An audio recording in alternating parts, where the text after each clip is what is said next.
Hi, this is Just Saying, and it's about time to tell the reason why I'm so hard on Obama. I don't think people really understand, and it's not going to change with me, okay? And I do share this.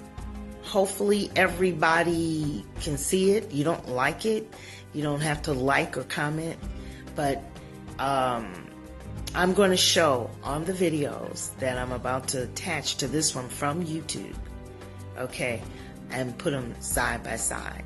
It's a shame to have two power heads, people in power, black, as bad a situation that we are having here in the United States, especially during his term, and especially with young people.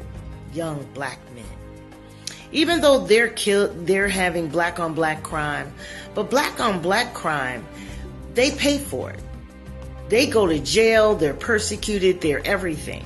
But some of the policemen are killing these children, and they're not paying for it.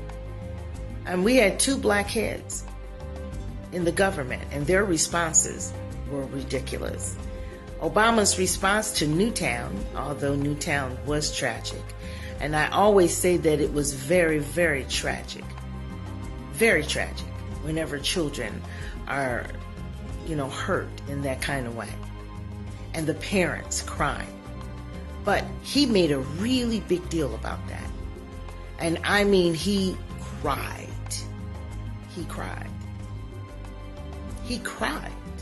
Practically wiped his tears. He found it important that that white community felt his empathy. But when it came to the black community, when Michael Brown passed, I want you to look at the difference in some of the things that he said to the black community were kind of insulting. No, he did nothing for black people, and black people put him in office, 96%, and he did nothing. Holder, I don't know what he did. He left a lot of work for somebody else to do for black people, because he did nothing either. It was all like a front. And if you want to know what happened to Ferguson with this civil thing, if you really want to know, my crown is falling. If you really, really want to know, Ferguson's police department gets an opportunity to change. They get the opportunity to change and make things better. That is what was done over that little boy's body that was shot down in the middle of the street in front of his whole community. And there was no empathy from either one of them.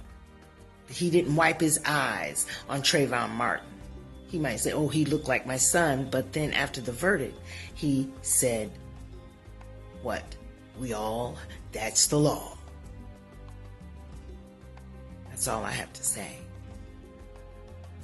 These are the things that are proof of what he did and what he said during this time, 6 years of his term.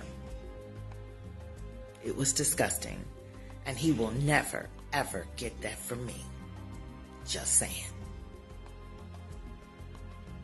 Yeah, I'm just saying. I thought it was time, and here go the videos. Have a nice day. Peace.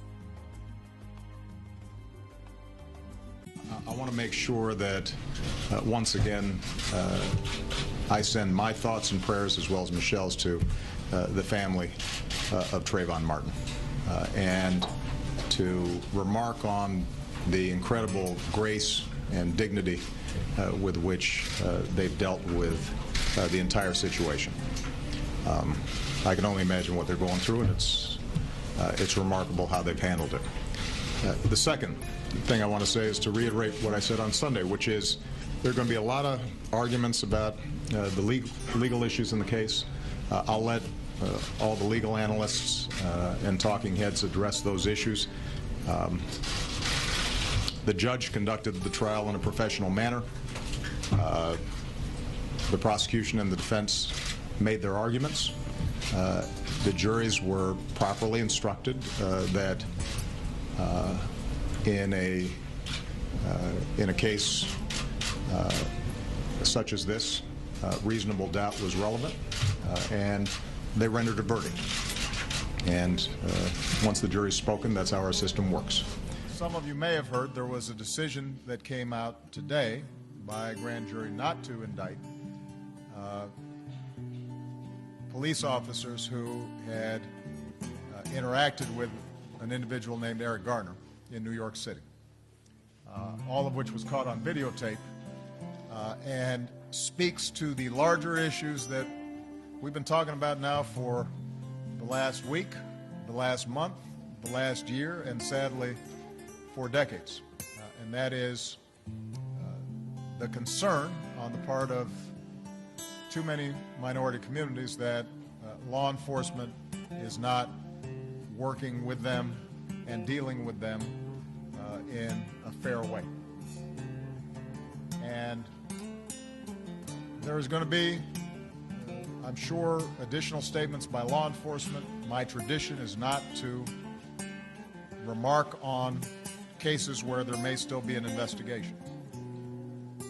But I want everybody to understand that this week, in the wake of Ferguson, we initiated a task force whose job it is to come back to me with specific recommendations about how we strengthen the relationship between law enforcement and communities of color and minority communities that feel that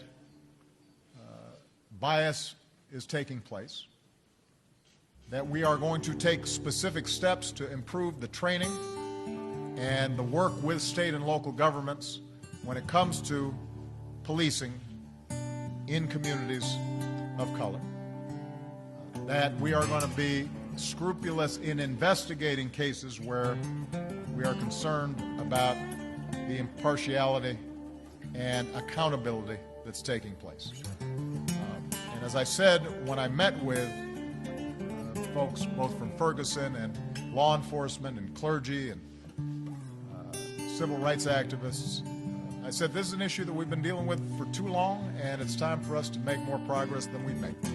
And I'm not interested in talk, I'm interested in action, and I am absolutely committed as President of the United States to making sure that we have a country in which everybody believes in the core principle that we are equal under the law. So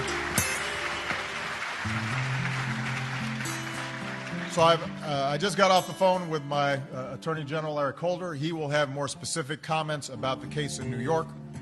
But I want everybody to know here, as well as everybody who may be viewing my remarks here today, we are not going to let up until we see a strengthening of the trust and a strengthening of the accountability that exists between our communities and our law enforcement.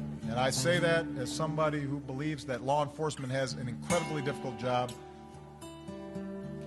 that every man or woman in uniform are putting their lives at risk to protect us, that they have the right to come home just like we do from our jobs, that there's real crime out there that they've got to tackle day in, day out, but that they're only going to be able to do their job effectively if everybody has confidence in the system.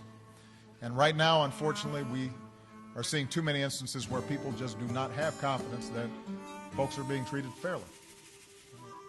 And in some cases, those may be misperceptions, but in some cases, that's a reality. And it is incumbent upon all of us as Americans, regardless of race, region, faith, that we recognize this is an American problem and not just a black problem or a... Deliberating the death of Michael Brown issued its decision. It's now come that either way was going to be subject of intense disagreement, not only in Ferguson, but across America. So I just want to say a few words suggesting how we might move forward. First and foremost, we are a nation built on the rule of law. And so we need to accept that this decision was the grand jury's to make. There are Americans who agree with it, and there are Americans who are deeply disappointed.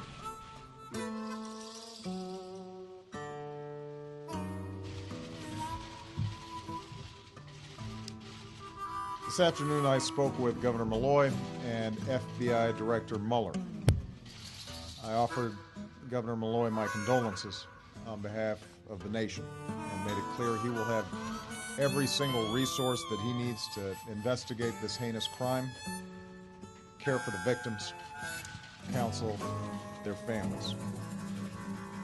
We've endured too many of these tragedies in the past few years, and each time I learn the news, I react not as a president, but as anybody else would, as a parent.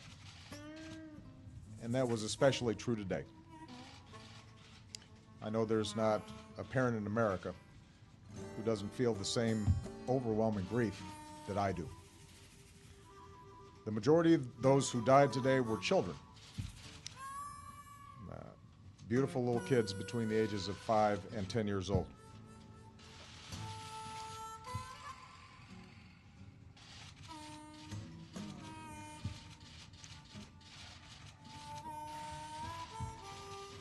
They had their entire lives ahead of them. Birthdays, graduations, weddings, kids of their own.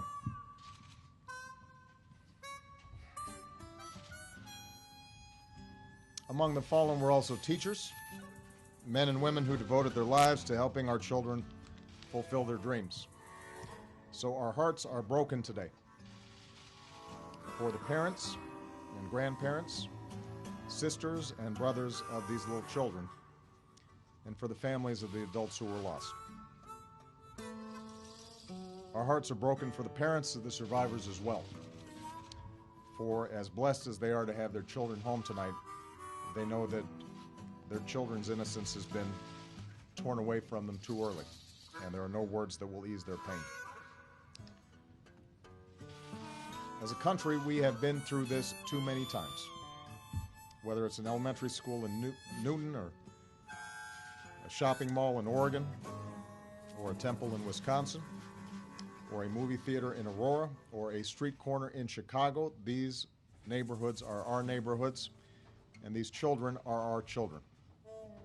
And we're going to have to come together and take meaningful action to prevent more tragedies like this, regardless of the politics. This evening, Michelle and I will do what I know every parent in America will do, which is hug our children a little tighter, and we'll tell them that we love them, and we'll remind each other how deeply we love one another. But there are families in Connecticut who cannot do that tonight, and they need all of us right now. In the hard days to come, that community needs us to be at our best as Americans, and I will do everything in my power as president to help. Because while nothing can fill the space of a lost child or loved one, all of us can extend a hand to those in need, to remind them that we are there for them, that we are praying for them, that the love they felt for those they lost endures not just in their memories, but also in ours. May God bless the memory of the victims. And in the words of Scripture, heal the brokenhearted and bind up their wounds. Yeah!